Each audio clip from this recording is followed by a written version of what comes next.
The June 20th, 2024 special session of the Clarksville City Council is now called to order. Pastor Cal Hampton with Second Mile Church will serve as our chaplain of the day. Councilperson Wallace Redd will lead us in the Pledge of Allegiance. Ladies and gentlemen, I invite you to stand if you wish. And Pastor Cal.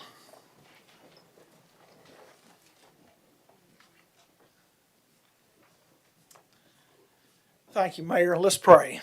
Father, this is the day that you have made, and we rejoice and we're glad in it. Every day we get is a gift from you. And Lord, help us to make the most out of that this evening. The scripture says you ordain our government leaders and that we are to pray for them. And so, Lord, I come here today to lift up every city council member. I thank you so much for giving of their time and their talent and their treasure. They're invested in the city of Clarksville. They love the city of Clarksville. They would not be here tonight. So I pray you'd give them wisdom from on high and grant them the things that they need to know so that they can get the things done to make Clarksville a greater and better place to live. Thank you so much for Mayor Joe Pitts and his beautiful bride Cynthia.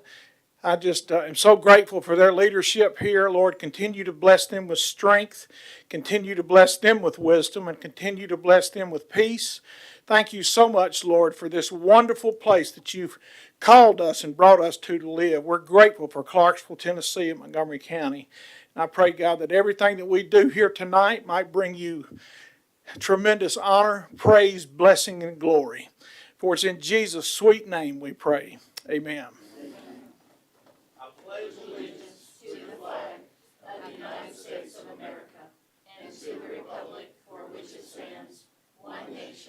Under God, indivisible, with liberty and justice for all.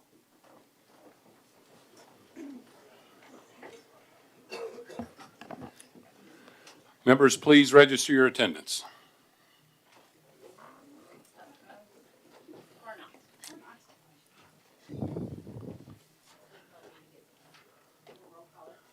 Okay, we'll do roll call.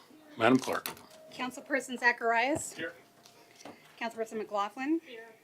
Councilperson Little, absent. Councilperson Redd. Here. Councilperson Marquis. Absent. Councilperson Smith. Here. Councilperson Holloman. Present. Councilperson Allen. Here. Councilperson Reynolds. Here. Councilperson Streetman. Here. Councilperson Shekinab. Here. Councilperson Lovato. And Mayor Pitts is here. Here. Madam All Clerk. members are present with the exception of Mr. Little and Ms. Marquis. Thank you, Madam Clerk. Next item on our agenda is the public hearing regarding the certified tower, the tax rate increase proposed by in the proposed budget. This is the publicly noticed hearing on the city's intent to exceed the certified property tax rate. The certified tax rate is defined by Tennessee Code Annotated 67-5-1701 is 0.7488 per $100 of assessed valuation. The city's proposed fiscal year 2025 budget, if adopted, will require a proposed tax levy of 88 cents per $100 of assessed valuation. I will entertain a motion to revert to public hearing. Second. Motion been made and properly seconded to revert to public hearing. We're now in public hearing, and is there any member of the public that wishes to address the council regarding the tax rate? Seeing none, I'll entertain a motion to revert back to regular session. Second. Motion been made and properly seconded to revert back to regular session without objection. We're now back in regular session. Next item on our agenda is the presentation by our Chief Financial Officer, and a belated birthday. Happy birthday to you. And you are recognized. Sorry, push the button off. I have a little presentation I'll try and go through. And thank you for bearing with us as we changed some of the dates of the council meetings. We really felt it was much easier for you to have the entire budget together in one place rather than approving the budget and then later coming back and approving the tax rate. So we thought it was important to do it all in one since we did receive the certified tax rate. And then we also thought, because this is such a rare process, it only happens once every 5 years, that it was worth explaining to you our internal processes with the certified tax rate.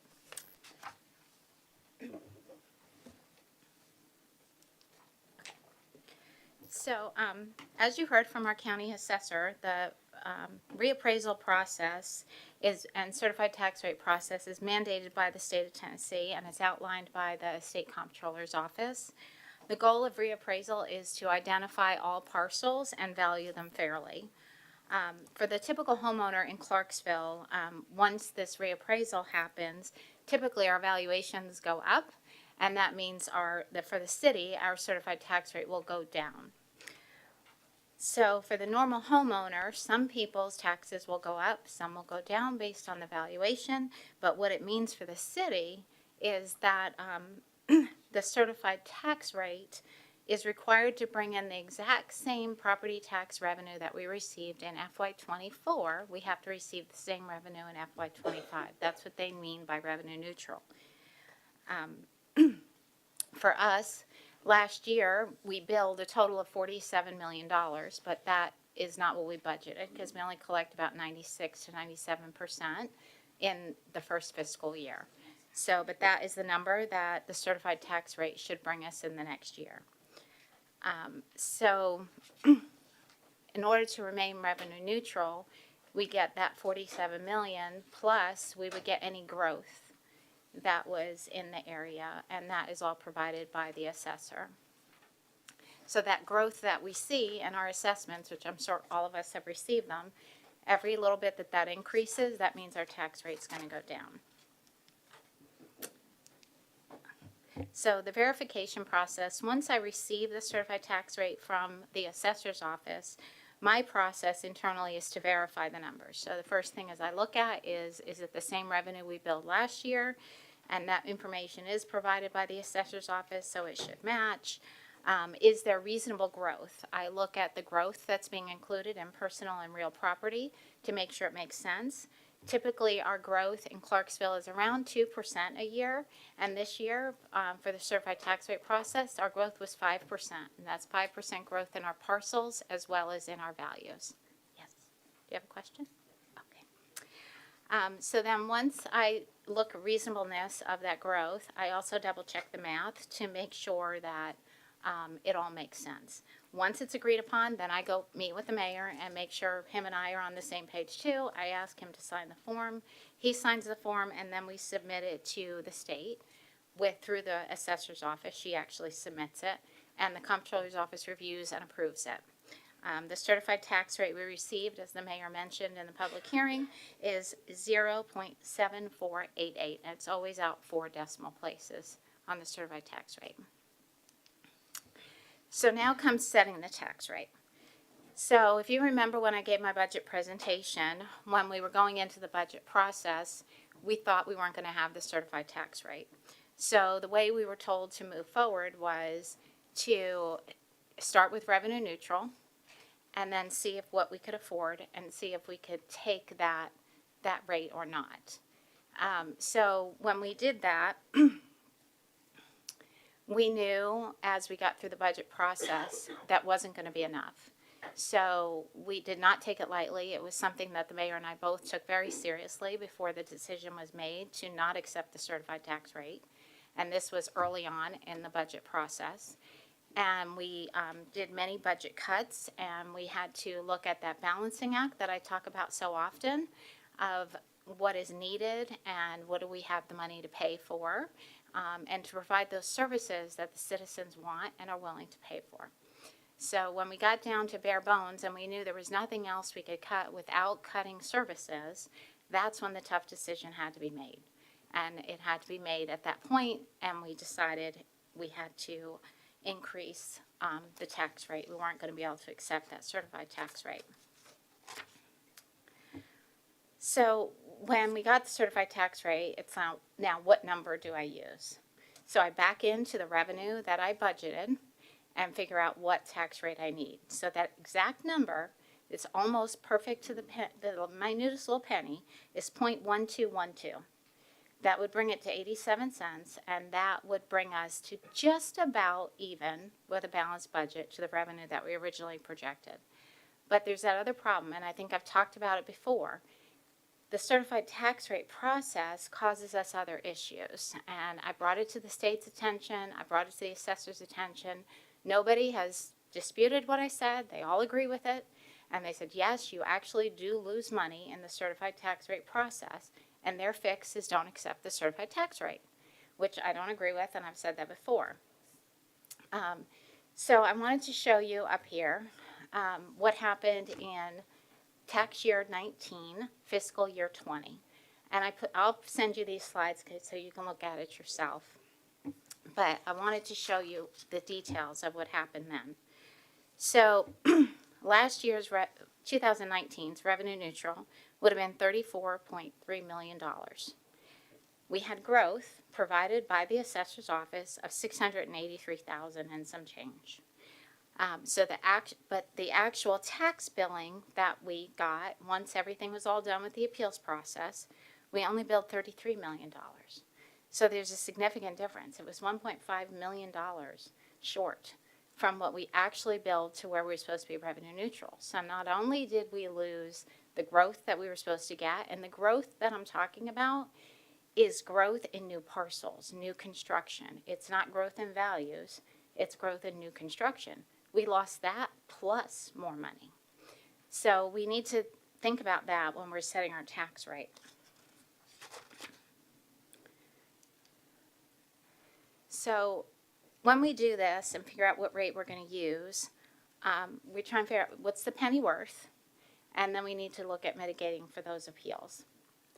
So the penny, and it's a little hard to pinpoint exactly what the penny's worth at this point because those appeals are still ongoing. Those appeals will be going on well into July, if not August and further, because there is the State Board of Appeals starts session after the county board finishes. And I've seen, since I've been here, I've seen multiple times where appeals get finalized even another fiscal year later. So waiting for the appeals process to end just really isn't an option for us, as we have to have a budget by June 30th and we need to send out tax bills. But I'm comfortable with saying that our penny is worth about $625,000. And the reason I say I'm comfortable with that is because the assessment summary and those appeals are still ongoing, that number changes. Every time an appeal happens and gets approved, that number's changing. Just since we received the certified tax rate and I received a new assessment summary, there's been $1 million reduction in the appraised values. For every $1 million in appraised values reduction, the city loses about $9,000 in property tax revenue. So that's why I say it's a moving target. The penny's about $625. It's not set yet. It also has an impact. There's not a one-to-one relation in our budget with the penny rate because the revenue side is one piece of it, and then the expense, it's not one-to-one because the 20% that we have to hold for our reserves is 20% of expenditures. So there's not a one-to-one relationship between the penny value on revenue and the penny value on expenses. So when I looked at mitigating against those appeals, I thought, well, one penny is $625,000. It's not as much as we lost last time on appeals, but I didn't want to overestimate either. I think $625 is reasonable to mitigate some of it. I know we can't mitigate all of it because we don't know exactly what it is, and I wouldn't want to pick a number that was too high. Just enough just to give us a little bit of a cushion for those appeals that are coming through. So that's why I came up with the 88 cents. And I wanted to show you the tax impact to the average homeowner. And I'm going to hand out a slide when I'm done. I'm going to hand out a page that gives you a lot of this information right here as well.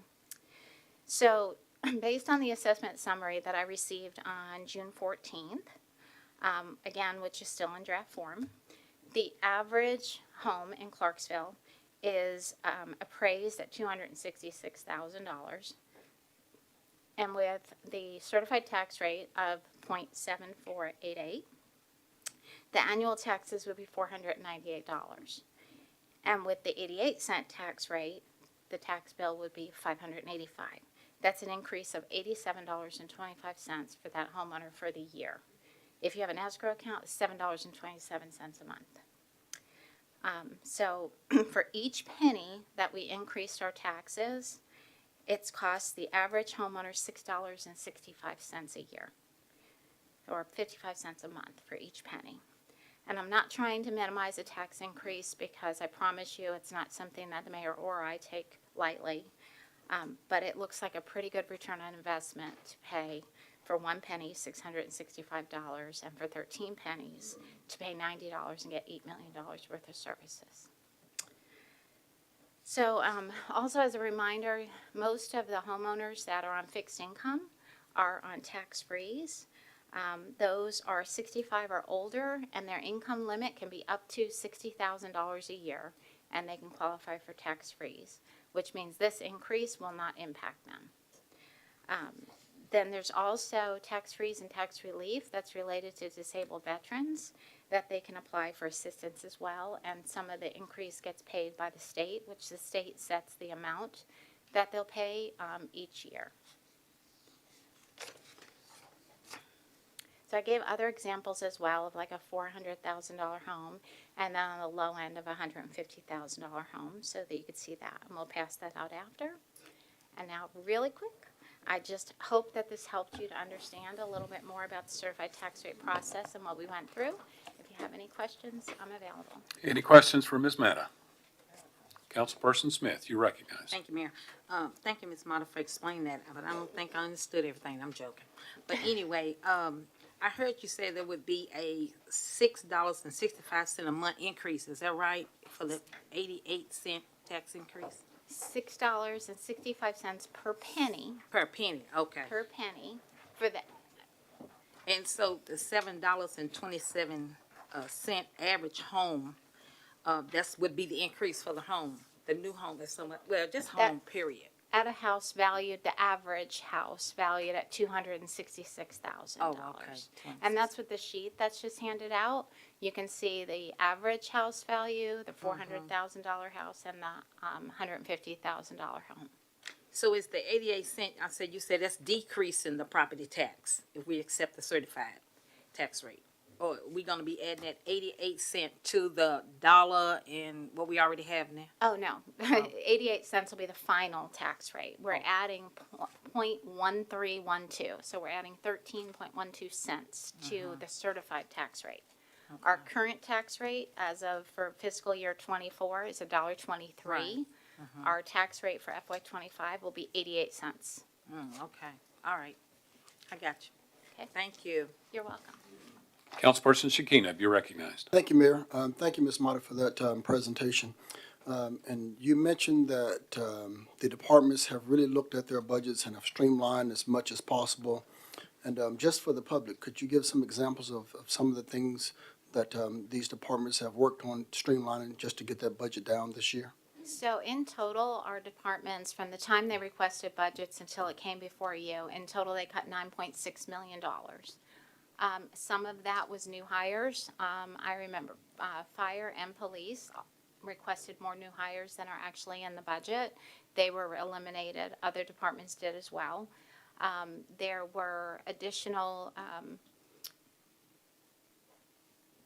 trying to remember what kind of things that we cut from the So, budget. Equipment. Oh, yeah, equipment. Equipment was a big thing because that's capital outlay, comes out of cash. So what we typically do, and the mayor's done since he's been here, is he says to the departments, we need reductions, come back to us with what you think you can do without this year. So they actually tell us what they want to cut. That's, I guess, that's why I'm not remembering specifics. Sorry. No, that's good. Thank you for that, and thank the department heads for all you do, especially this time of the year, because I know it could be difficult to try to do your jobs and make your departments work on a very streamlined budget. Thank you all. Councilperson Reynolds, you're recognized. Yeah, I have a couple questions, but I'd like to clarify. When you say cut personnel, that's in requested new hires. Yes. We're not asking them to cut their current staffing or No. their current equipment. They came in with a wish list, and then we pushed the wish list back and made them cut their wish list, not their current. Right, there are Level. no reductions in staff in this budget. Yeah, thank you. I just want to clarify that. So I'd also like to clarify, we have also a new tax in the hotel motel tax, which will take effect. I estimated, based on the money in the budget, that it's about a $2 million tax raise in that as well. Is that about right? That won't be coming into the general fund. Right, but we'll stop, but right now, we have money that we're paying in the general fund for Roxy and for Arts and Heritage, which will transfer. So that's actually money that will come back to the general fund when we stop having to fund those. We're keeping, in this budget, there's $200,000 from the hotel motel tax to cover those two this year.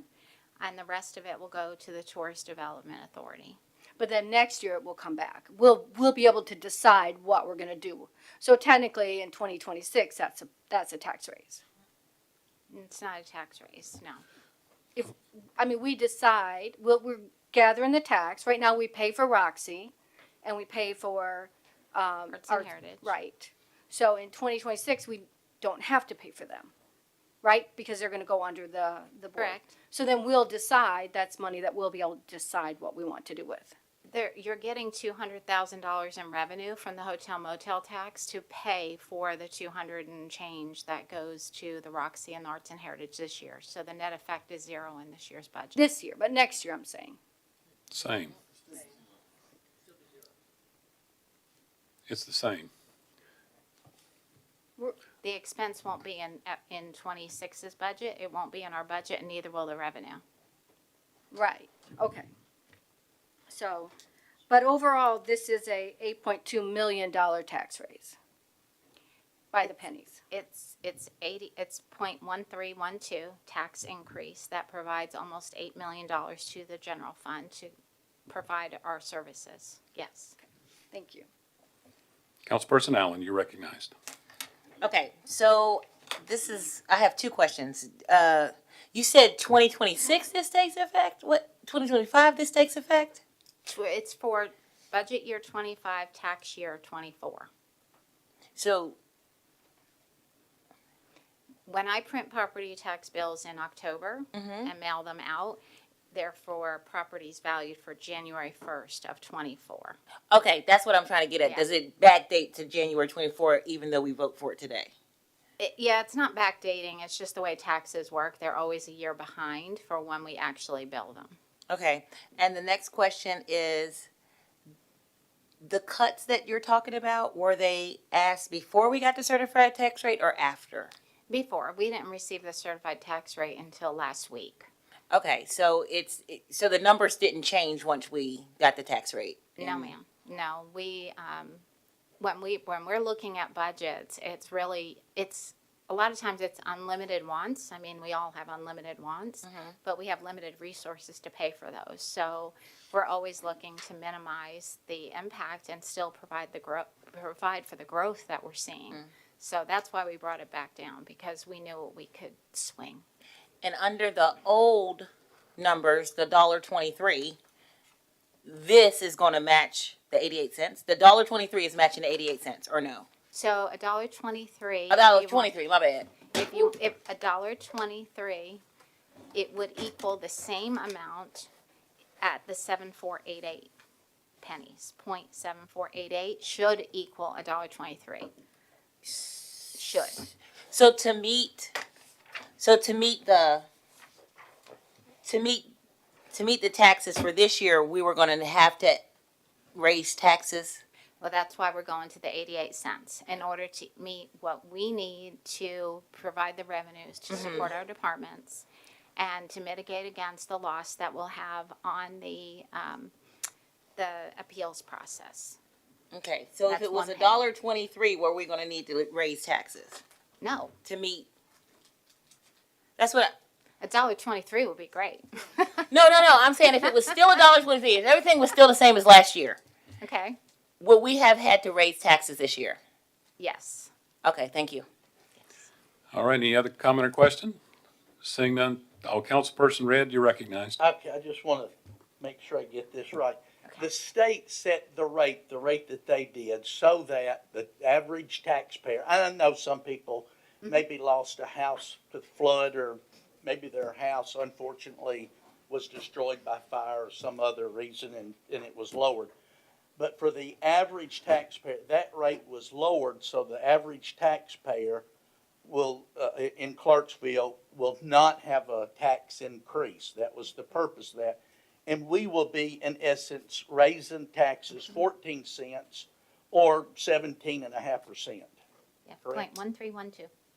Okay, I just want Yes, to you're just correct. bring it down to brass Nope, tacks. you are correct. And you said in the president about the loss that we have in new construction.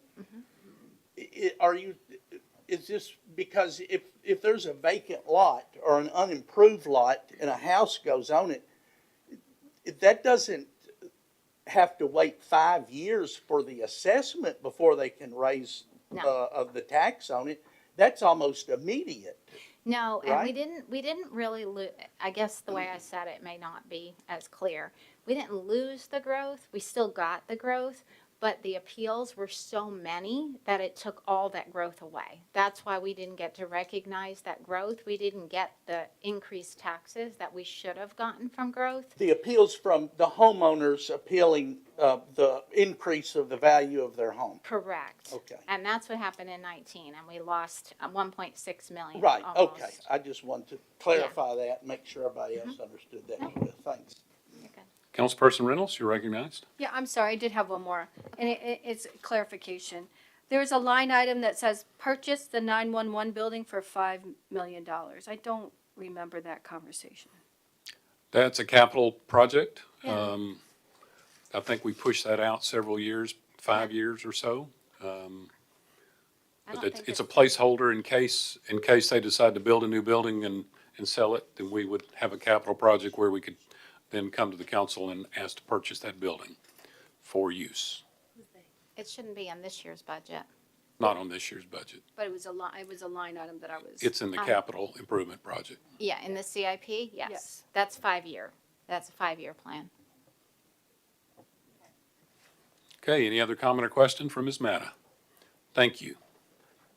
All right, next item on our agenda is ordinance 106, 2023-24, first reading, an ordinance amending the operating and capital budgets for fiscal year 2023-24 and adopting the operating capital budgets for fiscal year 2024-25 for the governmental funds for the fiscal year beginning July 1, 2024 and ending June 30th, 2025. I'll entertain a motion and a second. Motion been made and properly seconded. Members, we've got several amendments that have been filed, and to keep me from being flummoxed and to make sure that we take these in order, I'm going to go by order of wards and call on the members that have turned in amendments to the clerk, and then anyone else will be after that. So we'll recognize Councilperson McLaughlin first for your amendment. Thank you, Mayor. It's coming around now. This will be a wash. The amendment is to remove $500,000 that was designated for new drainage mitigation to a specific drainage mitigation project that would be for the study of the Alberta Drive sinkhole and the flood issues in the Love Drive area. So it's basically taking that $500,000 and moving that to a capital project that will address the flooding issues in those two areas. And I make a motion for approval. Motion been made. Do I hear a second? Properly seconded. Any discussion about this amendment? Councilperson Reynolds, you're recognized on the amendment. So the drainage mitigation was a general study, and now you want to move it just to one area? Two areas.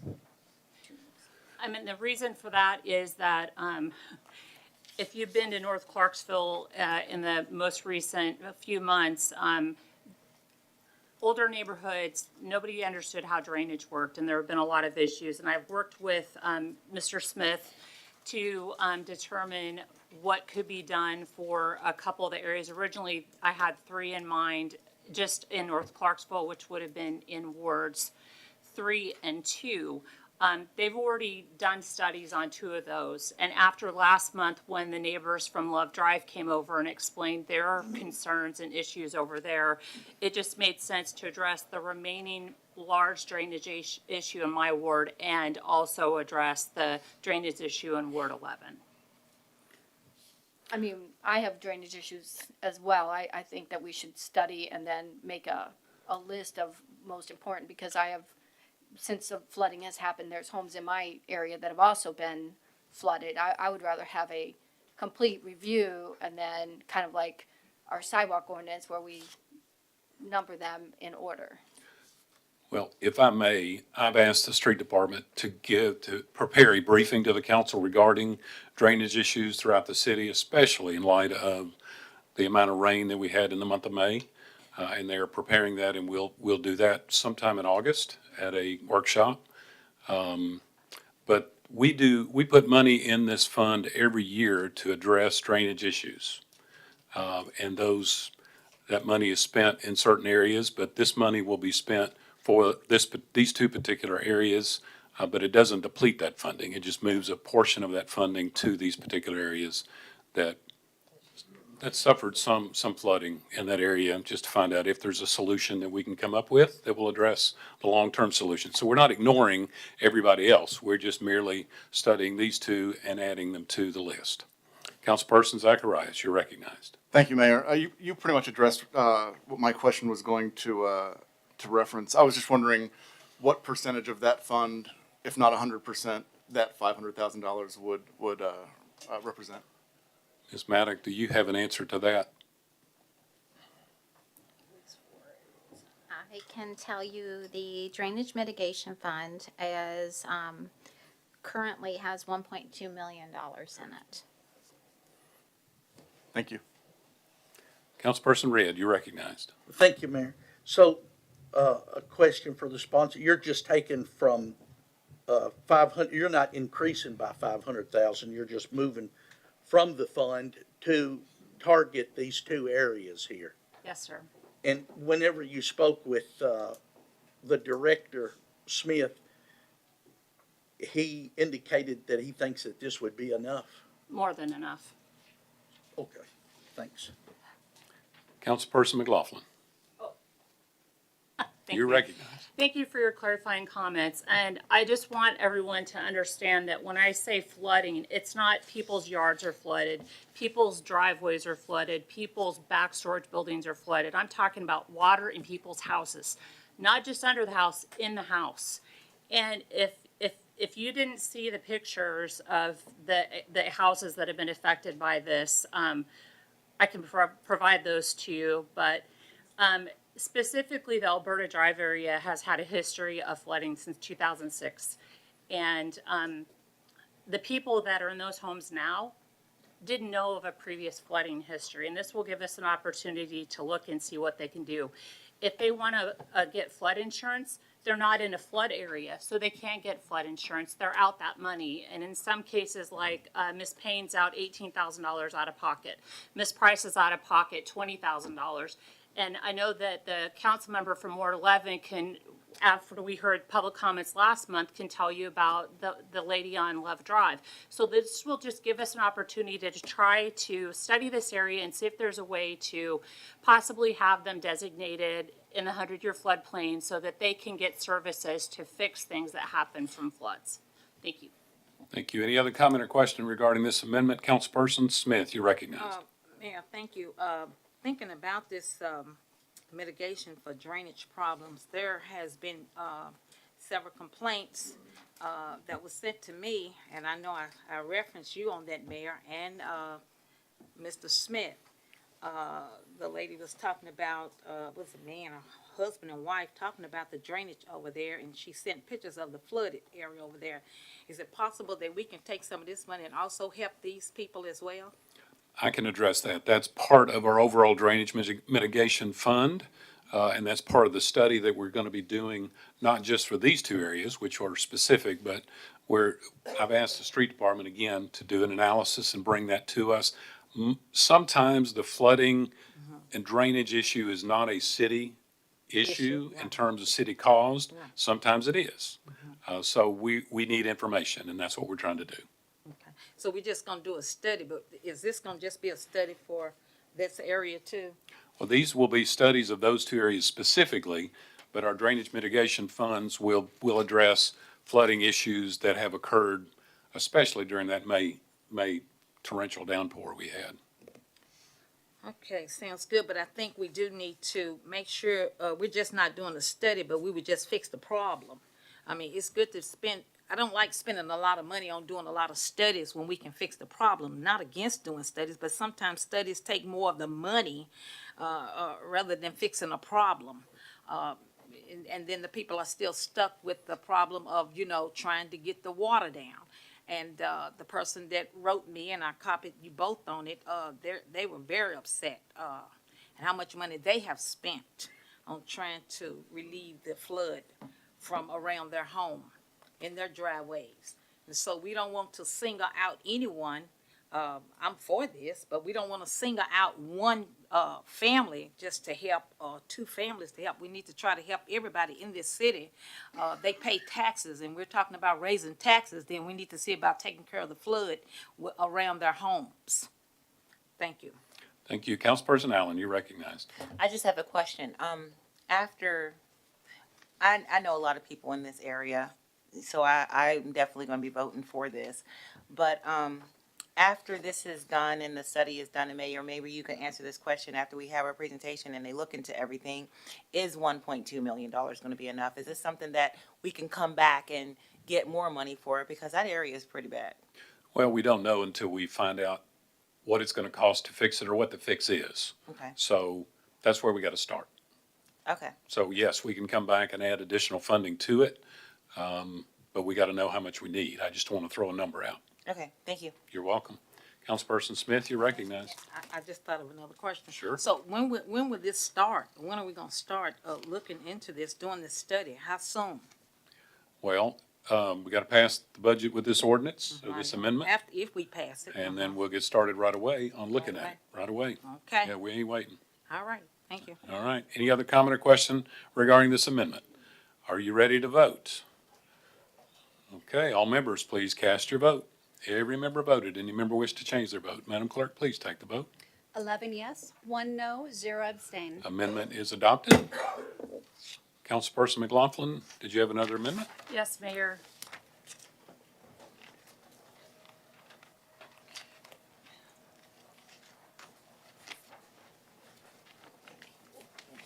Thank you. Okay, while it's coming around, I just, want to make a few comments.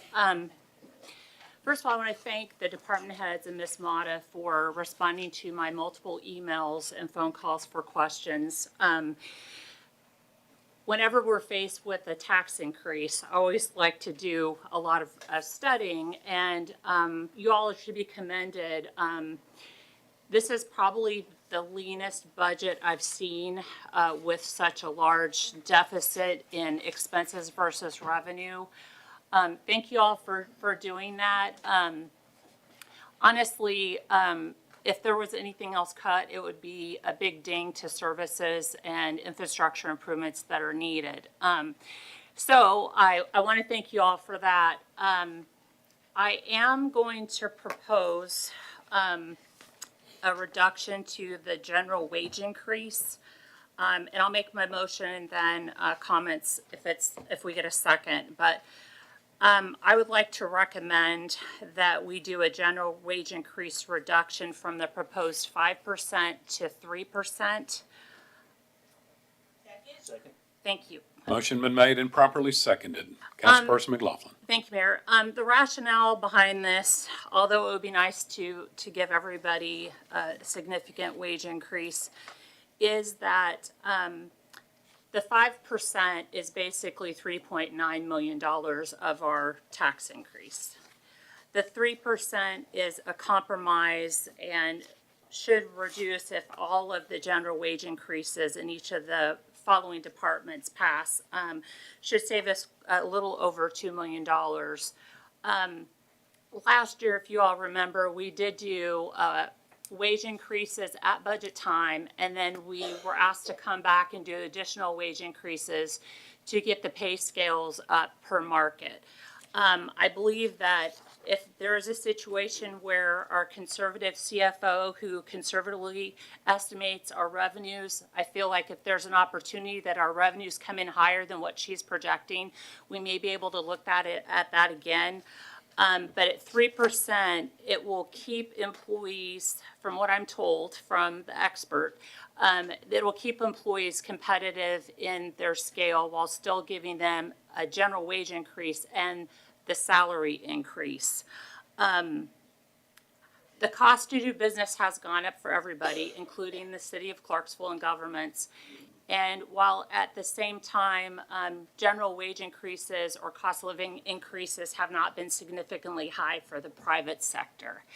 And the tax increase, in general, will be a burden on those people. And so that's why I'm offering, for your all's consideration, to amend from a 5% general wage increase to a 3% general wage increase. Councilperson Streetman, you're recognized. Thank you, Mayor. While I appreciate what my fellow council member is trying to do here, I do take concern with lowering this from 5% to 3%. I know that Ms. Matta talked about this, I think it was during the first meeting that we had going over everything, and the need especially for like the police department, that Chief Crockerell is for the first time in a long time actually under having 10 open positions, and really needing to keep moving that needle so that we can keep pace with everyone else, because there's a lot of the surrounding areas that actually still pay higher than what we do for our police officers. And we without a doubt have the best police officers in the entire state, in my opinion. But I know also that it's an issue that the fire department deals with. I have seen posts that have been put out there where there's another city and their starting pay for their firefighters is $60,000. And this wage increase, it does help us in recruiting, but my bigger concern is this 5% allows those departments to try and retain our employees. There's a definite cost that's associated with losing the employees. If we hire a police officer, we spend the money to train him, and then he chooses to go to an outside area or even a competing law enforcement that we have right here in the community and can get more money, then we've spent that money on training and equipment for them, and we didn't even get to retain the employee. I know that those are two services that are exceptionally important to our community, and we want to be sure that, we keep public safety in mind, as well as all of our departments. This isn't just singling out those two departments, but all of our employees. We want to make sure we continue to stay on pace and be competitive with other areas, and I think we can already see, especially with those two departments, that we're already struggling to compete around us, and we need to keep moving that forward so that we're not going to see a great increase in turnover and them have to just continue bringing in new employees. So again, I respect what you're trying to do in that reduction as far as the property tax, but I know that those two departments right there are two of the most important services that our citizens, feel that we offer for them. And for me, I will have to vote against this and support it staying at the 5%. Councilperson Zacharias, you're recognized. Thank you, Mayor. The previous speaker already said one of the things that I wanted to say. Everybody knows that the most expensive employee that you hire is the new employee, because they also have to be trained, and you lose a lot of institutional knowledge when an employee leaves an organization. I did just look up some quick numbers. I appreciate what the sponsor is trying to do, but based on consumer price indexes and the rate of inflation, a 3% general wage increase would actually mean a decrease in spending power, just because of the way inflation works. I don't know that I can, in good conscience, support a budget that is going to give our city employees less purchasing power than they had a year ago. Thank you. Okay, any other comment or question? Councilperson Smith, you're recognized. Thank you, Mayor. I understand what Ward 2 is trying to do, and I agree with her, and I also agree with the wage increase. I'm caught in between this line here. We give a wage increase every year. And we say that we need the wage increase because we lose so many employees. I say this: we're going to lose employees regardless of whether we give the wage increase or not. This has been happening all the time. Every time we give the wage increase, we still lacking employees. I say why? My thought is this: And I'll say it again. We don't treat people right. So we lose people. Then we hire people that don't tell the truth. I said this in our committee meetings, and I want to say it before the public. Wage increases does not guarantee that we will not lose employees. So we need to cut that line out because we're still short. And we gave a wage increase last year. Ever since I've been on this council, 10 years, we've been giving wage increases. It has not stopped or has not changed the situation of losing good employees. So I'm for the wage increase because I like to say, hey, we need to learn how to fight inflation. Inflation is continuing to rise. We're inflating everything. Houses, food, whatever. But I believe in giving raises, but I also believe in cutting them too when you don't treat people right. So that's my words. Some of you looking like you don't understand, but you know exactly what I'm talking about. Thank you. Councilperson McLaughlin, you're recognized. Thank you, Mayor. To address a concern that I heard from a couple of the previous speakers, I didn't arbitrarily pick this number. It was thought out with the help of our CFO. I did ask if there were any high turnover retention positions where we may want to do a spread over to those. And this is what we came up with. A concern that we did have was that the county is recommending a 5% increase for their employees. And what happens in the past historically is that we'll have employees bounce between different governments based on wage increases. Before I proposed this, I did have a very long conversation with the chairman of the county budget committee, who is a commissioner, and they were told they were doing a 5% increase because we were doing a 5% increase. And in good faith, if we do pass this reduction to 3%, he will champion reducing theirs to the same so that we don't face that problem. So I just wanted to make sure that that everybody understands that. I'm not trying to damage our employees. I appreciate everything that our employees do. But at the same time, it's a cost burden. And I hope that next year, maybe the two governments can have a powwow and talk about, hey, if we're going to recommend a wage increase, let's be on the same page. Because turnover in the city or the county affects both the taxpayers of the city and the county. So that's all. Thank you. Councilperson Redd, you're recognized. Thank you, Mayor. One of the previous speakers spoke of maybe we would lose employees to another city, and perhaps we could to other cities, and maybe some employees would want to go to Nashville, but you have to think how much higher is the cost of living to live in Nashville. I would rather have the 3% raise here rather than live in Nashville. My son lived in Nashville in a no-bedroom studio apartment, and the rent was like $1,300 a month. It was almost like living in a closet. And I mean, the other cost, and besides, who would want to live in Nashville? I mean, it just, Social Security, the increase for Social Security was just 3.2%.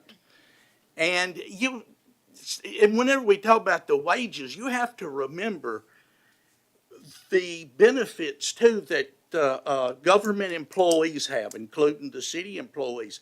The private sector does not have, for the most part, a retirement anymore. That's just a thing of the past. You have a 401k if you're lucky, but the retirement thing is gone. Insurance is almost out today because of the high price of insurance, and if you do have it where you work at, the amount that you pay into it is tremendous. And I think that, we're looking at a 17.5% increase that we are going to take from the citizens that are on Social Security and on a limited income. And so I think, we all have to have skin in the game. And I applaud the sponsor of this particular amendment here, and I'm going to vote for it. Thanks. Councilperson Streetman, you're recognized. Thank you. This is actually going to speak in reference to the previous speaker talking about who would want to live in Nashville. You can actually, we have a lot of people that live in Clarksville and work in Nashville. They can go up there, they can make more money, they can drive their, police vehicle that's assigned to them from there and be able to drive back and forth and stay here where it's a lower cost of living and work there and make considerably more. And again, as was referenced by another speaker, the most expensive employee is a new employee because of the training that you have for them. But I can give you an actual example. Our firefighters here start at $48,000. The starting pay in Franklin for a firefighter is $60,000.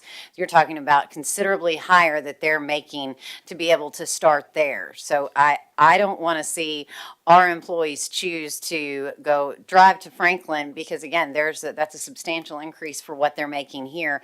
I want to see the longevity build for our employees here because I think our citizens would much rather have people that have been on the job for a while continue to, serve them with, any type of emergency situation. And these are great employees. I want us to retain them and keep them here instead of us getting them prepared to go work in other fire departments and other police stations. And it's not just even those two departments. You've got things, you have difficulty getting bus drivers. They can work in other areas. The street department, gas and water, parks and rec, we're all the time seeing job openings. We want to remain competitive so that we can get those positions and retain those positions. And as was referenced as far as the cost of living with inflation that the employees are having to deal with, I think that all laid it right out for you. But if you talk about the benefits you get from the government, well, they get benefits from other government positions as well if they go work in other cities or other counties. So again, I'm going to be voting in favor of, voting against this and voting to keep the 5%. And I never would have thought that it was an arbitrary number that you came up with. And again, appreciate what you're doing without a doubt. But for me, I just have to stay with this 5%. So thank you. Any other comment or question, Councilperson Smith, on the amendment? Thank you, Mayor. I promise you ain't gonna be but a second. But I also thought of something that if we, every year that we give this 5%, I think we ought to think about are the departments filling the positions to become a diverse community? Are these departments diverse as they should be? No, I know some of them that's not.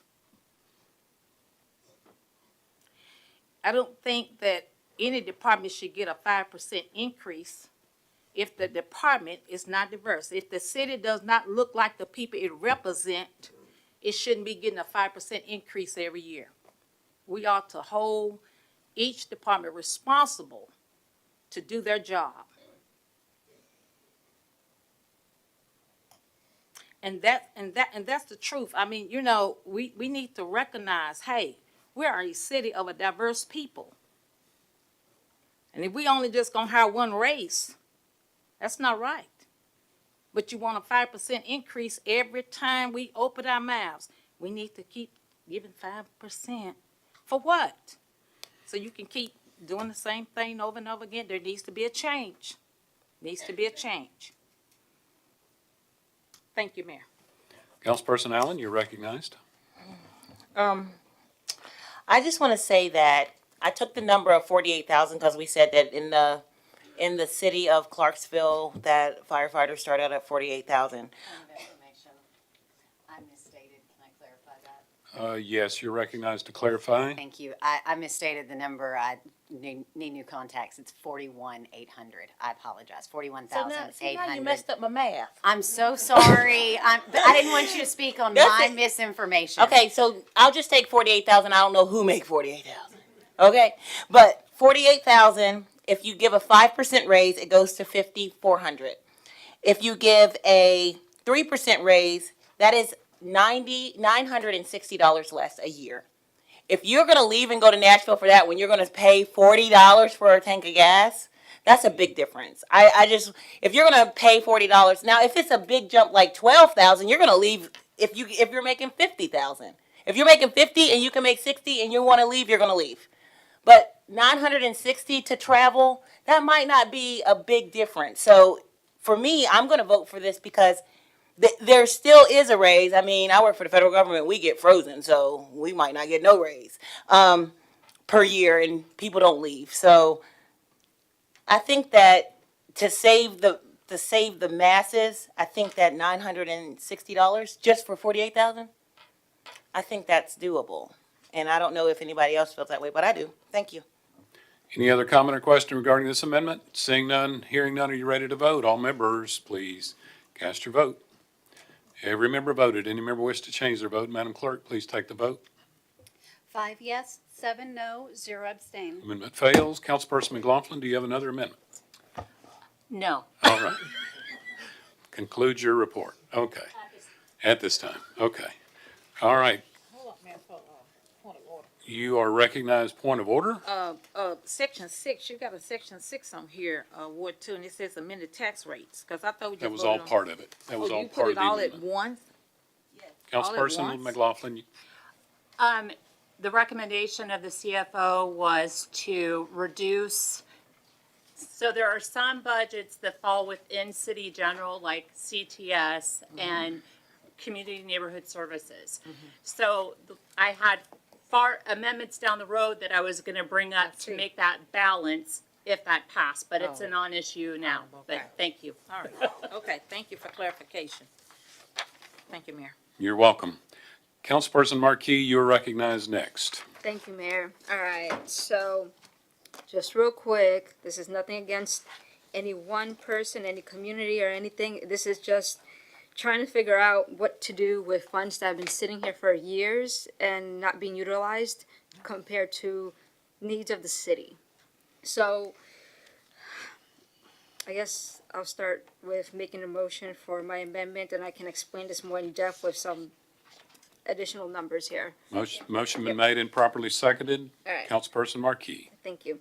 All right, so as we all know, Frosty Morn is a building that we have acquired several years back. We had been researching what to do with it. We've had town halls, public input, but again, it's just been kind of a stagnant project with no real direction at this point because there hasn't really been a decision made, at least on where we're going with it.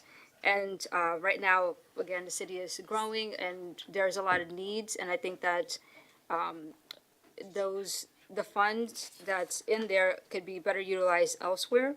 So just for comparison's sakes, excuse me, the cost that is estimated right now, after this is said and done, after 5 years, is rounded to 32 million is what we anticipate for a project that, again, we don't know what it's going to be. There's a lot of ideas floating around, some complicated, some not so complicated, but that's a very large expense for not knowing what it's going to be. And so based on last year's projections to this year's projections, the estimated cost of that has actually, again, increased. Obviously, we have inflation. But, for example, the total amount after the 32 million to do whatever we're going to do has changed from 627,000 a year to 851,000 a year, a projection of what we're going to be spending. So that's staff, insurance, maintenance, utilities, and all that. And so right now also, we are spending, or about to spend, an additional $265,000 a year on private security to guard Frosty Warren on a contract of 3 years for a total of like 700 and, I don't know where it went. It's almost $800,000, like 795,000 a year, for the next 3 years. So I think we're spending a lot of money. I think that money can be used elsewhere. So the two projects that I've chosen One is the athletic complex. There's a lot of stuff going on out there that they need to do to get that going. We've all received emails also from our soccer teams, and that they're in need. So we can probably get some stuff going out there with this, especially since they've run into a lot of groundwork problems that they've need to correct.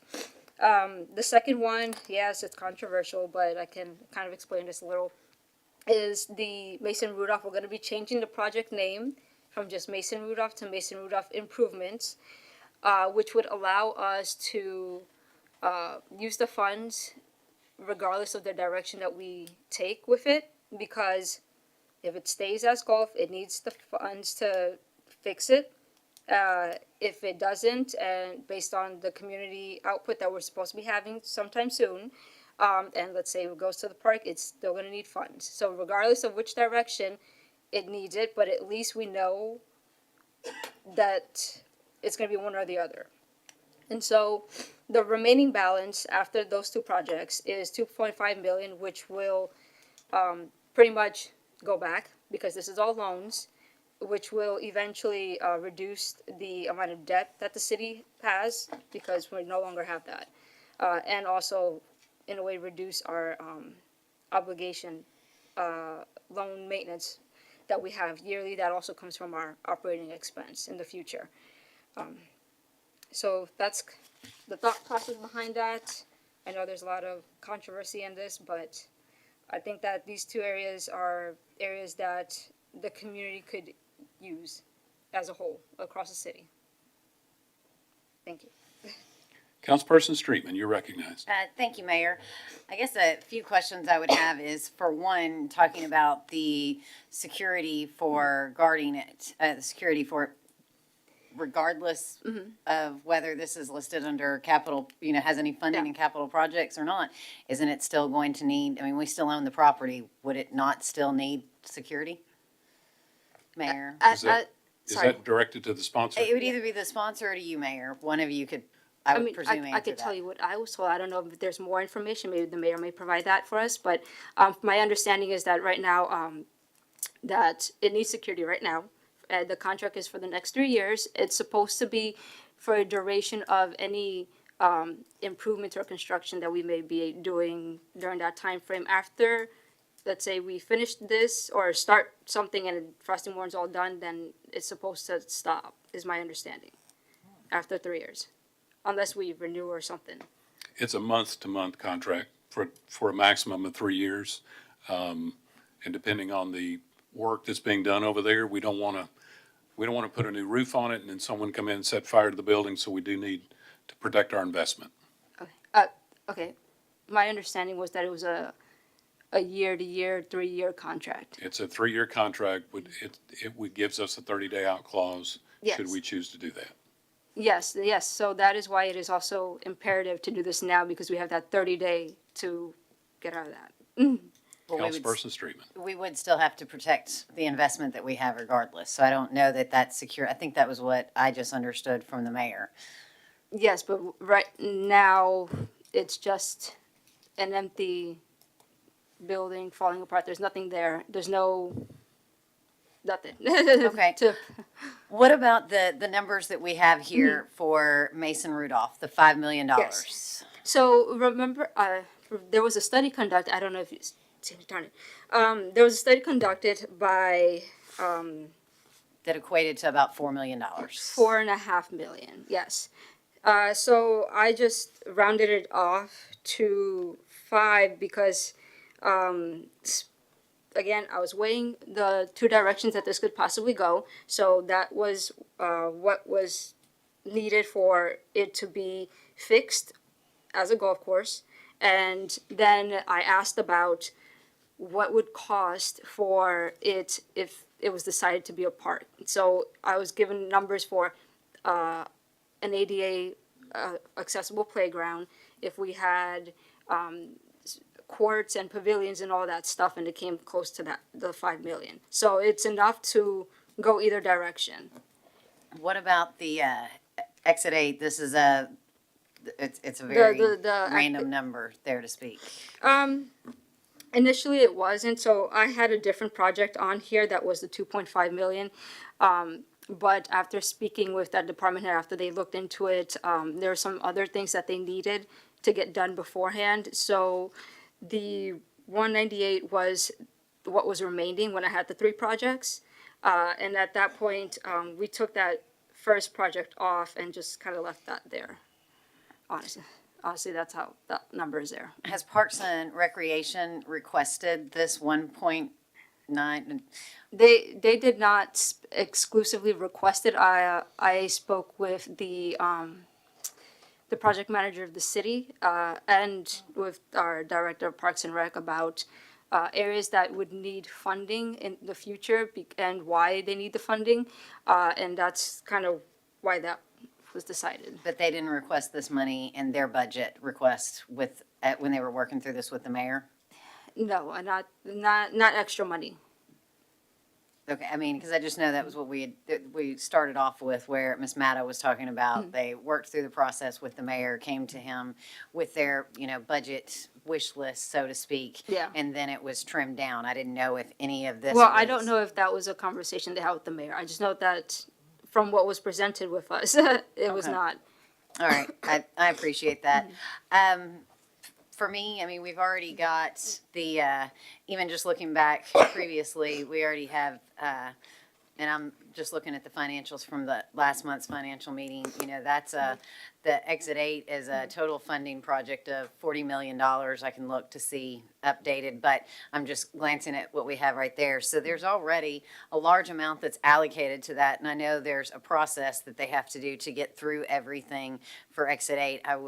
My assumption would have been if Parks and Recreation needed more or anything, they would have already requested that, because I know that they've been very diligent in working on the Exit 8. And then in regard to the $5 million for Mason Rudolph, I am all for keeping Mason Rudolph as a golf course. However, I think there's a lot of ideas that are going around right now about the potential for what we can do and how it can potentially be saved. And, it may not cost anywhere near that. So I would hate to see us killing a project that people are excited about as well with Frosty Morn. And a lot of people have been looking forward to seeing what that's going to become as another opportunity for recreation for our community. So I would have a hard time killing that project where we've already spent money as well. To take and give it away over here when we don't know exactly what's going to be needed even to do the Mason Rudolph. It may not be anywhere close to that amount that's needed. And then it was stated that we've got money just sitting there, which it's really not, because it's part of the capital project. But you've got funds allocated within the capital project and not being used, but it could happen the same way with the other if we're able to work out something to where it would drastically reduce the cost of saving Mason Rudolph. So at this point in time, I think it's a little bit premature for us to try and do anything to move over to there until we know exactly what we have facing us cost-wise, as well as any potential other opportunities that may be out there that we can work on for Mason Rudolph. So for me right now, even as a supporter of Mason Rudolph and a supporter of the Exit 8 athletic complex, I can't support this right now and take the funding away for that. Thank you. Councilperson McLaughlin, you're recognized. Thank you, Mayor. I'm going to try to do this in proper order. Would it be appropriate if I asked Ms. Mata, or maybe you have questions about, I know initially the Frosty Morn project was projected at about $32 million. Is there a number to date of how much money has already been spent towards that project? Yes, Ms. Matta would have that, and if you'll stand by, she'll give that to you. I knew she'd have the numbers. Of course. $2,155,000 has been spent to date, and we have encumbrances of $30,000. Okay, thank you. So the question about security came up. Right now, our loss prevention department, because I work right across the street from there, comes by pretty often to check it and make sure it's secured. And I actually did see building maintenance over this week trying to cut the grass against the sidewalk. Inside the fence, the grass is 4 or 5 feet tall. Mayor, do you have an idea of like when the next step will happen? Because I know that the selective abatement has already happened, but since that's paused, do you know what the next step is with that project? Yeah, the next step is to put a roof on the entire structure to be able to dry it in, do some more selective demo in there because there's still a little bit more in there that needs to be cleaned up and touched up. And then we'll be ready to program phase one. It'll be a 3 or 4 phase project, but phase one is entirely meant to provide a community, and I'm talking about the Red River neighborhood, the Brandon Hills neighborhood, with a community space. It'll be potentially a year-round farmer's market inside there. There'll be a food truck court outside. We are in substantial discussions with a medical dental clinic, nonprofit, to provide a presence there to serve not only the community but the neighborhood. So it will be put to good use. We're just trying to figure out, do we build a separate building or put them in existing? But the community space, we owe the Red River community a community space, and that's kind of what we've been targeting since we talked about the project. Would that next phase, that first big phase, would that happen in this budget year that starts July 1st? No. Okay. No, the roof and the security protecting the asset is our next, as well as some selective demos, our next big project of this entire project too many times. So not FY 25, FY 26? Perhaps, yes. Okay. That's what we're shooting towards, Okay. and as well as a funding stream. Okay, thank you. May I ask You're this, welcome. the sponsor? To the sponsor, if this amendment passes, what are the plans for that property? Would you recommend the city retain it or sell it to private development, or? Because the city's still gonna have to maintain that property, whether it's Yeah, in the state, it's yeah. what it is now or going forward. I've thought about this a lot. At this point, I don't think it's a property that we should probably just sell it at this point. It's in an area that's prime real estate. We have the Vulcan that's about to be developed. It's going to be an up and coming area. We should just kind of step back from it. We obtained it. We didn't buy it. So it was because of taxes that were owed to it. It became city's property. So it's not something that we sought after to purchase initially. Thank you.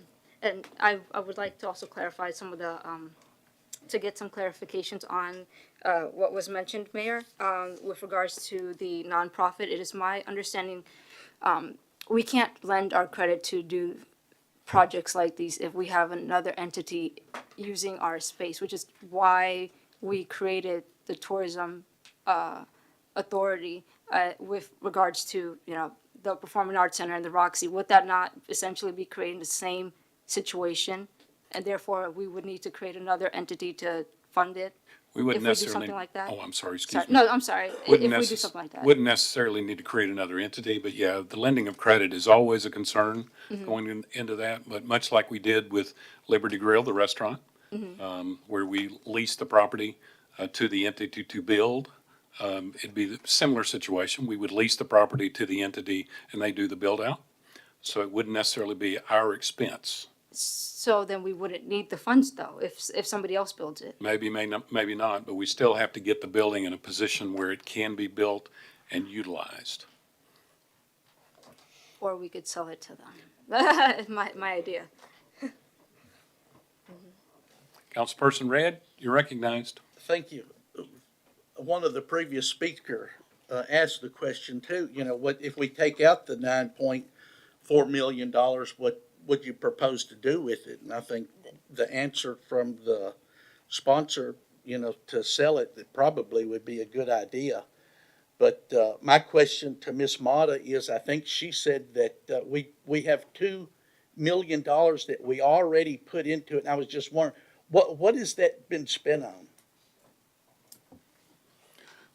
I can tell you it's been About. spent on, Okay. a good bit's been spent on demolition of the old ugly parts of the building. There were add-ons as the meatpacking processing plant was built and expanded. Cleanup, there's been some abatement of some asbestos and other things in there. Okay. So that's generally what it's been spent on. So we're not in too deep if we wanted to sell it. It's Well, I just, mean, you're never in too deep till you know, at any point you could sell it. and I guess I for wouldn't advocate it, but the sponsor, I was just wondering, why not, instead of just decreasing the amount, why not just propose to sell it? Decrease plus sale and use the money for these other two projects. I was just curious whenever you made the proposal, which I think it's a good amendment the way it is too, but I was just curious. to the sponsor, you're recognized. I was thinking of if the amendment went through, then it was something for a future proposal. I thought this would be the first step. Councilperson Smith, you're recognized. Thank you, Mayor. I really don't even know where to start after listening to all of this biases talk. I really don't even know where to start. I'm very disappointed to hear what I've heard from everybody that has spoken. Not mad, but I got to tell the truth. I was told by my mayor that the roof and securing of the building would take place this year. 2025. Let me get that straight. We talked in length about this. He assured me that this building was going to be erected and it would be ready. But it sounds like he wants to sell it. This is disappointing to the Red River citizens as well as to other citizens. I did not know that we were in a month-to-month contract now. I was told that that work was going to start on it, that they were securing the building, and they were going to put the roof on. So it'll be done by 2025. I said, okay, sounds good. Now I get to the point we want to take that away from the low-income Red River area. We want to give the money to the complex at exit 8.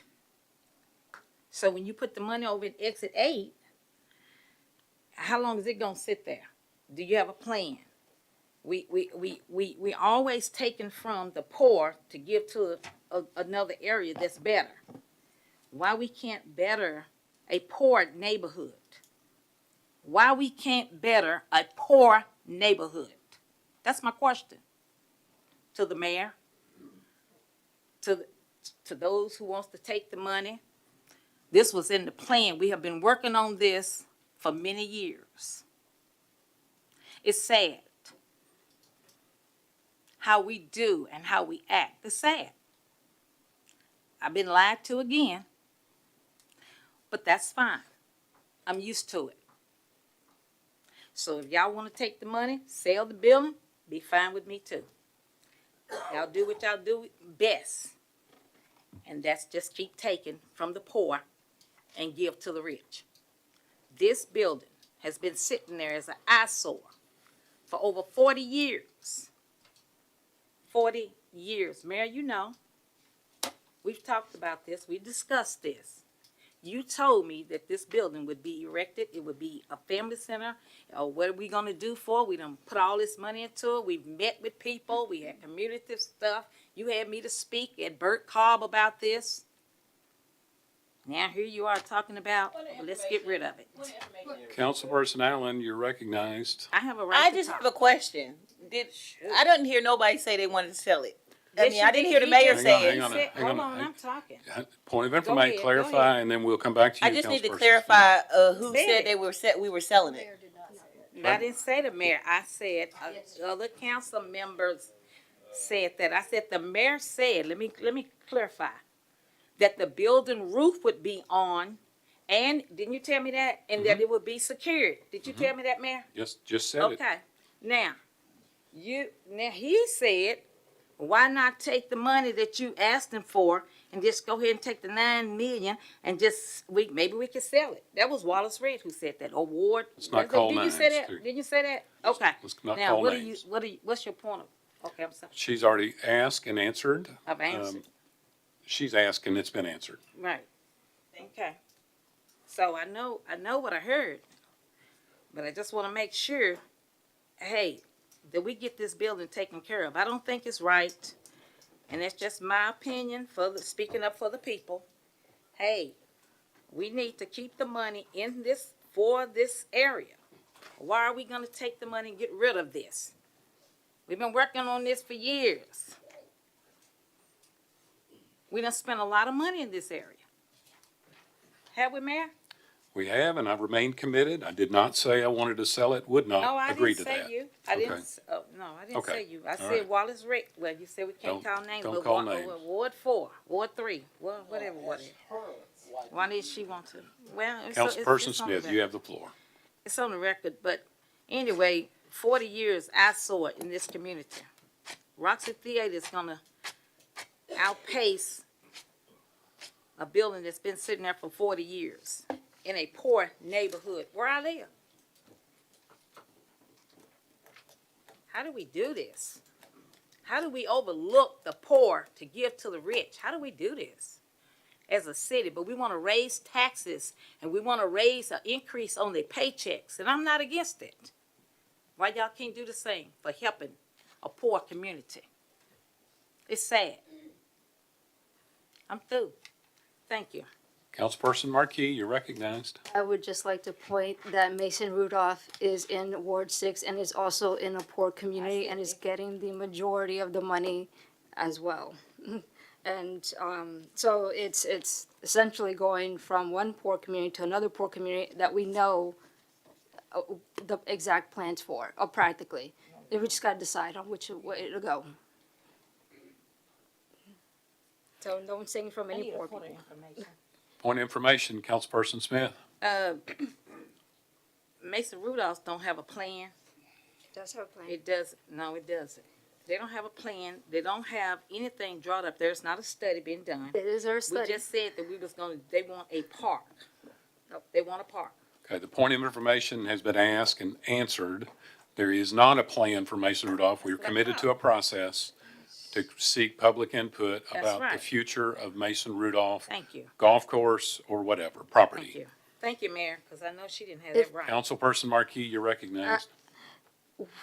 What I was referring to was the study that was conducted by Billy Fuller Golf Design that gave us the information for the golf course. And so we have that study conducted, and we have to either decide whether to go with that study or go with the park is the decision that needs to be made. Point of information, Councilperson Smith. It has not been brought before the city council. So where did you get that from?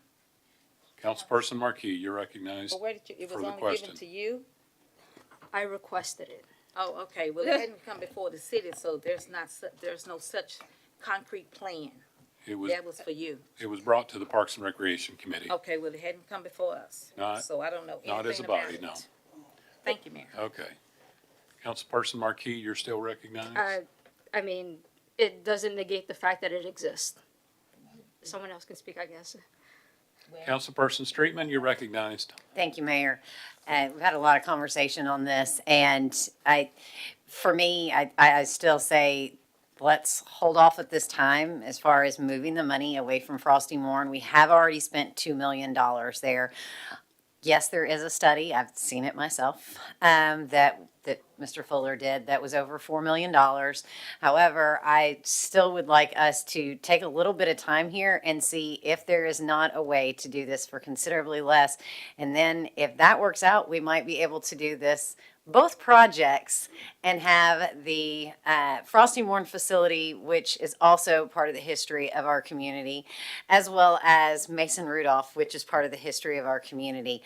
I think that if we take our time and do this by going through the process, it's a win-win for the entire community by having both of these opportunities available. So I would ask for, at this time, let's not move these funds, because what we're talking about is a capital project, and making this move doesn't really change anything at this time. It's not changing the budget as far as what we're paying. It's not changing the tax rate. Capital projects can be amended at any time. So I would ask, at this time, let's wait on this amendment and look to this in the future once we do have more of a concrete plan, and after we get the public input and decide exactly which direction and what all we need to do for Mason Rudolph. That's my only request at this time. Let's move on from this amendment. Councilperson Red, you're recognized. Thank you, Mayor. My only thing is we've had the Smith Trahern mansion that's been in need of repair for ages, long before I even got here, which is a long time. And we've always just kicked that can down the road. And I wasn't here trying to offend anybody by being Robin Hood in reverse or anything. But it's $32 million, and I certainly don't want to take from the poor and give to the rich. That's not the thing, but the thing is, it's still $32 million. And I understand that we do have $2 million in it, but, you know, if we're not going to do anything with it, it's going to be treated like the Smith Trahern building. Let's, you know, scrap the mission at some point, you know. That's what the guy in the rocket said whenever it started to fall over. So, and it looks like after a while, some of these projects start to fall over, and they're very expensive. So that's all I wanted to say. All right, any more comment or question regarding this amendment? Seeing none, hearing none, are you ready to vote? We're voting on the marquee amendment. All members, please cast your vote. Every member voted. Any member wish to change their vote? Madam Clerk, please take the vote. 5 yes, 7 no, 0 abstain. Amendment fails. Councilperson Marquis, do you have another amendment? Okay, Councilperson Holloman, Ward 7, you're recognized on your amendment. All right. Thank you, Mayor. So what this amendment does is it's a pretty simple amendment. Now, we cannot line item approve, but there's a position that I'm trying to dispose of within the Human Resources Department. So what that does is it just reduces the amount of $115,000 from the HR department and puts it back into the general fund. I'd be happy to answer any questions. Do I hear a motion? Make a motion. Do I hear a second? Second. Oh, okay, we have got a second. Councilperson Allen, you're recognized. Why are we It's doing? coming. So To the sponsor. So what it is, the city pays $85,000 for a DEI officer. Total with benefits is about $115,000. Can And you clarify DEI? diversity, equity, and inclusion. Okay. So what that does is that pushes a leftist agenda. If you want to study like communist propaganda officers, there's a lot of similarities to it. But ultimately, what that position is, it's kind of a waste of money for the city, and it just pretty much tries to enforce social norms. Oh, okay. I won't be voting for this. Thank you. Councilperson Zacharias, you're recognized on the amendment. Call for the question. Question's been called for. Any objection to the question? Hearing none, seeing none, we're now voting on the Holloman amendment. Every member, please cast your vote. Every member voted. Any member wish to change their vote? Madam Clerk, please take the vote. 2 yes, 10 no, 0 abstain. Amendment fails. Councilperson Holloman, you have another amendment? No, sir. Okay, thank you. Any other amendments? Seeing none, we're now on the ordinance 106 as amended. Any comment or question? Councilperson Reynolds, you're recognized. Yes, I would like to address the budget overall. I would ask that we vote against this budget. Our community has seen in 2021, we raised taxes by 20 pennies. Then in 22, we raised we raised the water rates. And in 23, we raised the gas rates. Our community has undergone some significant damage, and we have a continual increase in our unhoused, and we are struggling with attainable homes for our community. There's really no address in this budget to improve our homeless situation, and we are decreasing the amount in Parks and Rec, regardless of the fact that we have park access 23.1%, compared to a national average of 61.5%. And we're decreasing our neighborhood and community services budget while most of the other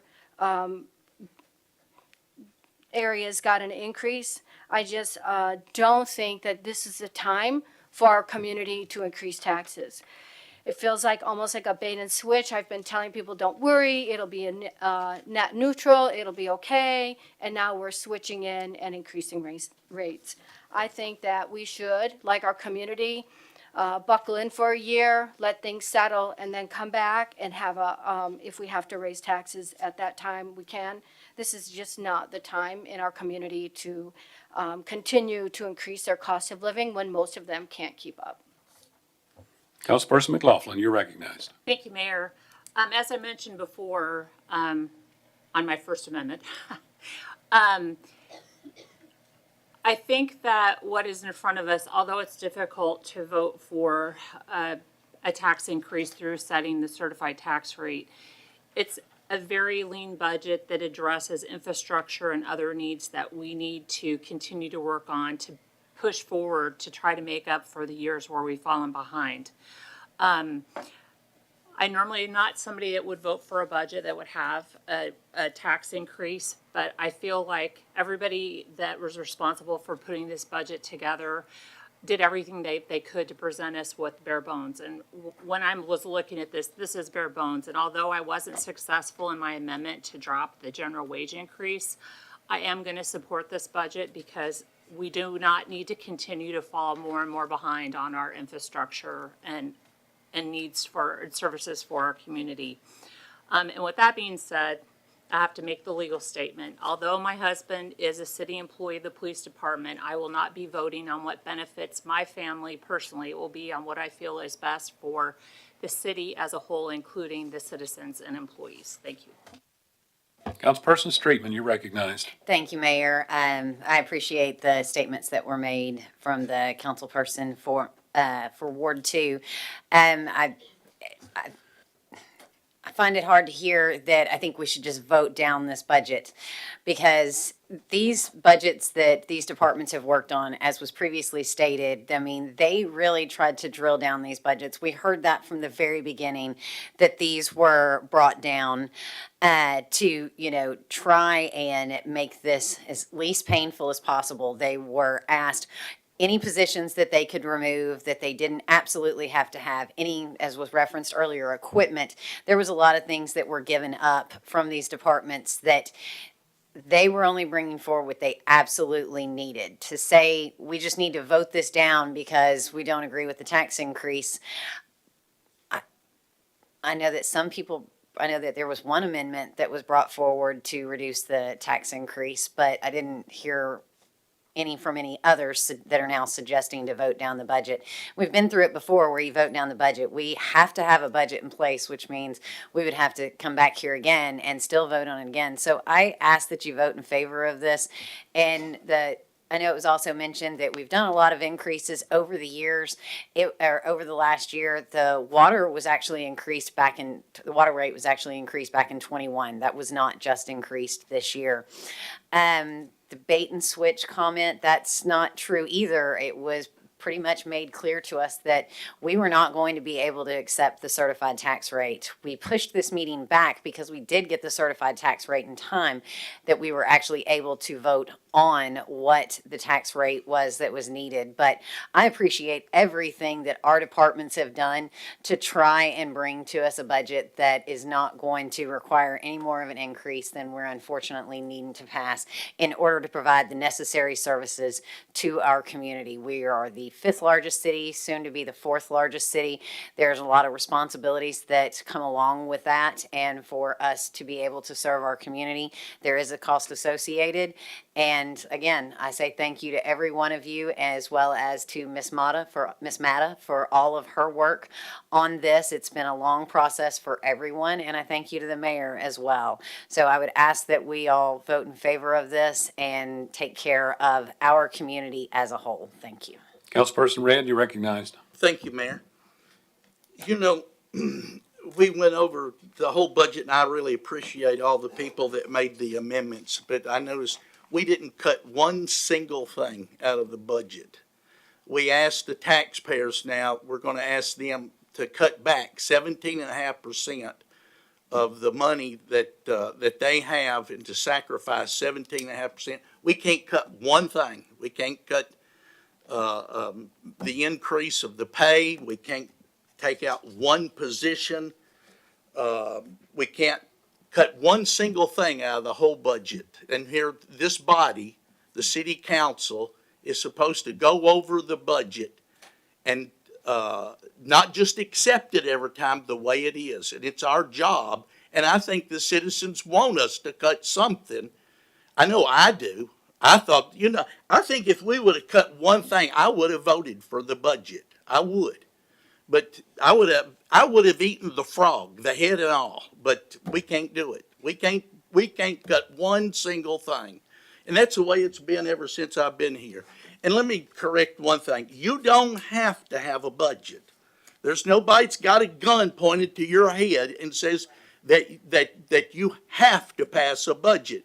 If we don't pass a budget, we just continue on the budget that we have. But I'm going to vote no. I'm not going to ask you to vote no because I know it wouldn't do any good. Thank you. Councilperson Allen, you're recognized. So, I was going to say the same thing as the previous council member. We don't have to pass a budget, but the previous council member from Ward 10, okay, 10, she stated about no one presented any type of amendment or anything to bring the number down from 88 cents or somewhere in between. Well, we just got the presentation today.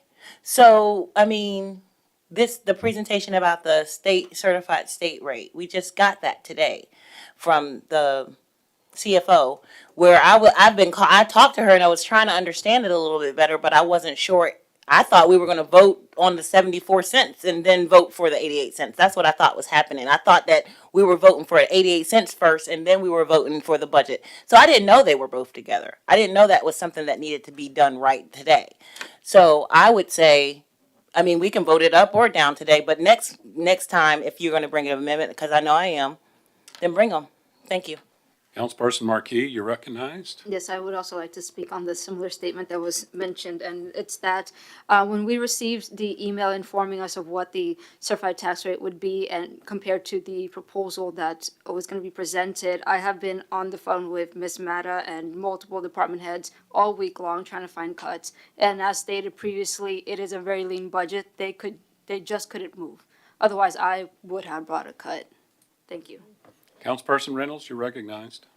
I'd like to say that last year after the budget session, I brought a resolution that asked that the mayor call a sensing session of the council 3 in a year where we would be able to discuss the budget and talk about what we wanted for our community and our priorities and be part of the conversation. We as a body voted it down, and we have now, as we've said, kind of gotten in about a month, gotten the budget. It's pretty much a done deal. And now we're trying to move things around where we weren't really part of the conversation of why and how. So I would tell you that as a council person, I have in the past tried to cut budgets, but did not have enough information to make those choices. So I will not be voting for this. I also would like to state that the gas and water, while the water was increased in 2021, it was prorated, so they will see the last raise, I think, in August or January. So they continue to see their bills raised. We did the same thing with our gas. We prorated them. So there will be a continual raise of rates in gas, water, and many people say that's a different pocketbook, but I remind you it's coming out of the same pocketbook. It's coming out of the same resident's pocketbook, and we as a body voted for those increases. So we own both of them. Thank you.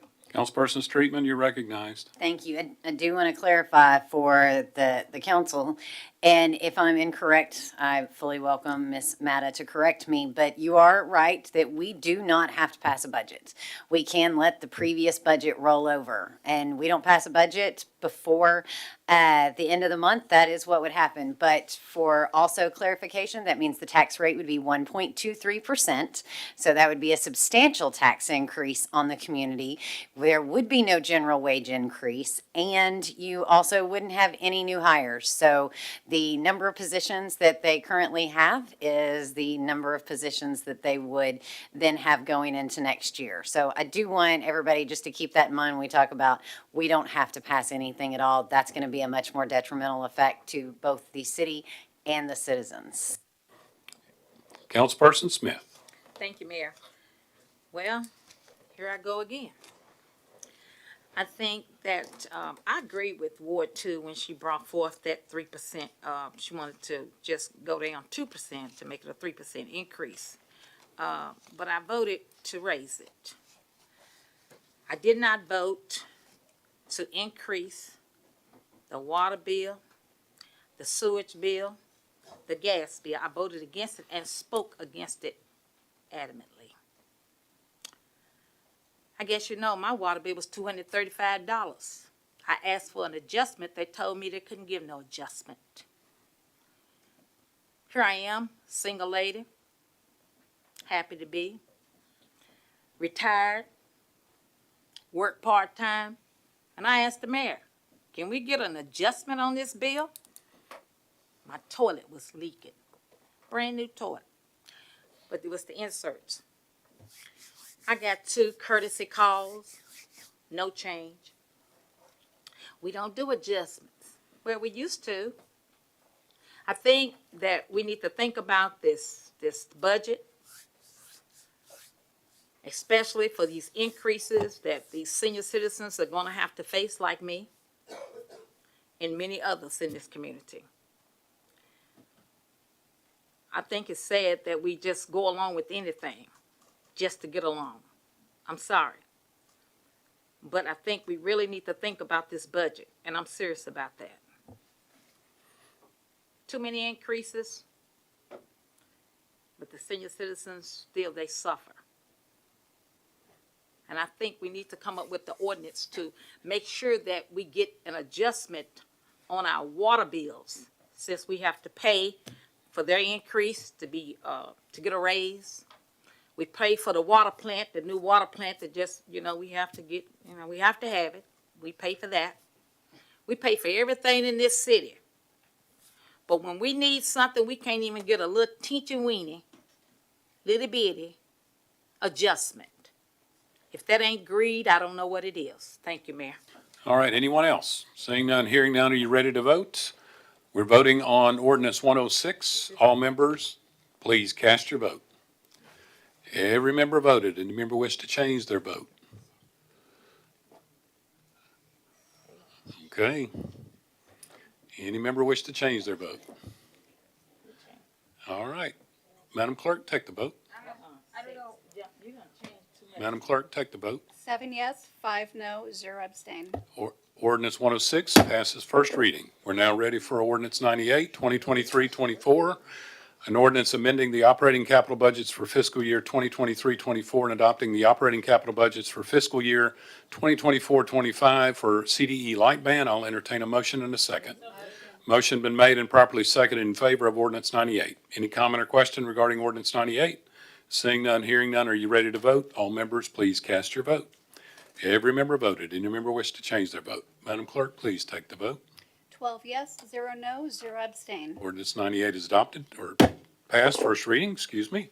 Next item is ordinance 99, 2023-24, first reading, an ordinance amending the 2023-24 budget and approving the 2024-25 annual action plan and budget and authorizing application for community development block grant and home investment partnership funds, as well as other programs. I'll entertain a motion in a second. Motion been made and properly seconded in favor of ordinance 99. Any comment or question regarding ordinance 99? Seeing none, hearing none, are you ready to vote? All members, please cast your vote. Every member voted. Any member wish to change their vote? Madam Clerk, please take the vote. 11 yes, 0 no, 0 abstain. Ordinance 99 passes first reading. Next item is ordinance 100, 2023-24, first reading. An ordinance amending the operating and capital budgets for fiscal year 2023-24 and adopting the operating and capital budgets for fiscal year 2024-25 for the Clarksville Gas and Water Department. I'll entertain a motion in a second. Motion been made and properly seconded in favor of ordinance 100. Any comment or question regarding ordinance 100? Seeing none, hearing none, are you ready to vote? All members, please cast your vote. Every member voted. Any member wish to change their vote? Madam Clerk, please take the vote. 10 yes, 2 no, 0 abstain. Ordinance 100 passes first reading. Next item is ordinance 101, 2023-24, first reading, an ordinance amending the fiscal year 2023-24 and adopting the operating budget for fiscal year 24-25 for the internal service funds. I'll entertain a motion in a second. Second. Motion been made and properly seconded in favor of ordinance 101. Any comment or question regarding ordinance 101? Hearing none, seeing none, are you ready to vote? All members, please cast your vote. Every member voted. Any member wish to change their vote? Madam Clerk, please take the vote. 12 yes, 0 no, 0 abstain. Ordinance 101 passes, first reading. Next item is ordinance 102, 2023-24, first reading, an ordinance amending the fiscal year 2023-24 budget and establishing the operating budget for fiscal year 2024-25 for the Clarksville Parking Commission, a proprietary fund. I'll entertain a motion in a second. Second. Motion been made and properly seconded in favor of ordinance 102. Any comment or question regarding ordinance 102? Seeing none, hearing none, are you ready to vote? All members, please cast your vote. Every member voted. Any member wish to change their vote? Madam Clerk, please take the vote. 12 yes, 0 no, 0 abstain. Ordinance 102 passes first reading. Next item is ordinance 105, 2023-24, first reading, an ordinance amending the operating and capital budgets for the fiscal year 2023-24 and adopting the operating and capital budgets for fiscal year 2024-25 for the Clarksville Transit System. I'll entertain a motion in a second. Motion been made and properly seconded in favor of ordinance 105. Any comment or question regarding ordinance 105? Seeing none, hearing none, are you ready to vote? All members, please cast your vote.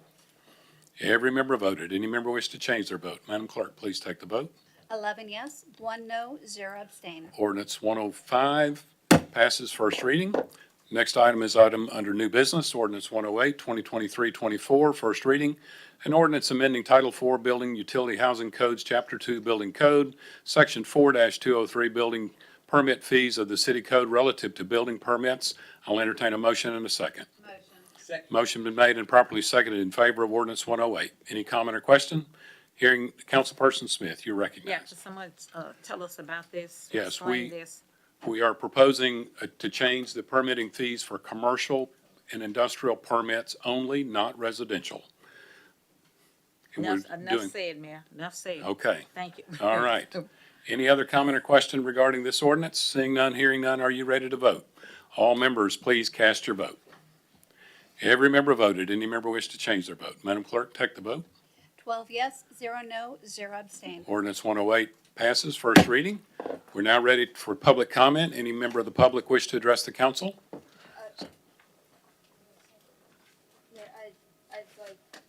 You're recognized. Okay. I need some clarity here. I'm very torn. I need clarity from Ms. Mata and on ordinance 106. What's the I need question? clarity. The question is, if it had failed, would we go to the 123 tax rate for the rest of the year? Could we come back next section on Tuesday and change? Like what's going on? So there's pretty big impacts if you don't pass the budget by June 30th. If you don't pass it, state law and our charter says that you revert to the prior year budget, which would be a tax rate of $1.23, no new hires, no general wage increase, and, this is the kicker, no spending over $5,000, which means until we pass a budget, we could be in breach of contract, which Okay. we've been through this before, when we had budgets fail. And then you also have to submit a continuation budget that we have to submit to the state of Tennessee, to the comptroller's office, to approve it because we have outstanding debt, to show that we can still pay our debt service payments.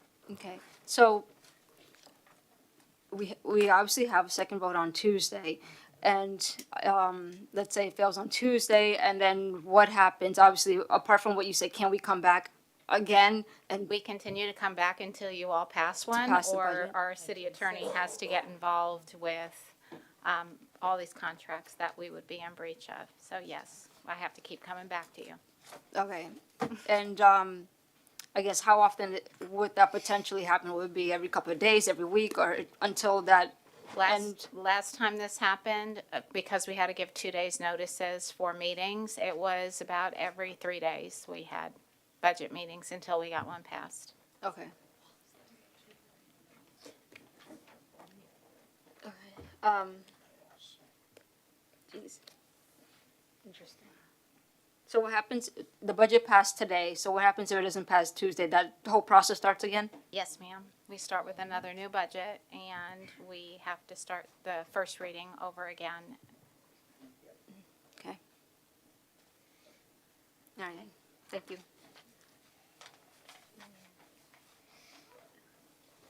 The purpose for which this special session of the Clarksville City Council having been accomplished, I entertain a motion to adjourn. Without objection, we're adjourned.